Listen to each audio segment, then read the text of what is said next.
If you need to remove a payment method from your Trip.com account, follow these straightforward steps. This process will help you manage your payment options effectively. Step 1. Log into your account. Visit the Trip.com website or open the app. Enter your login credentials to access your account. Step 2. Navigate to Account Settings. Once logged in, locate the Account or Profile section. This is usually found in the upper right corner of the page or app. Step 3. Access Payment Methods.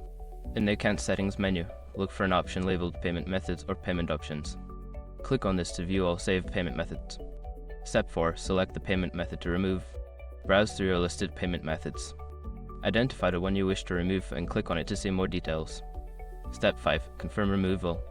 Look for an option to delete or remove the selected payment method.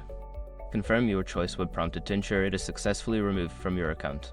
By following these steps, you can easily manage and remove payment methods from your Trip.com account. If you encounter any issues, consider reaching out to Trip.com customer support for further assistance.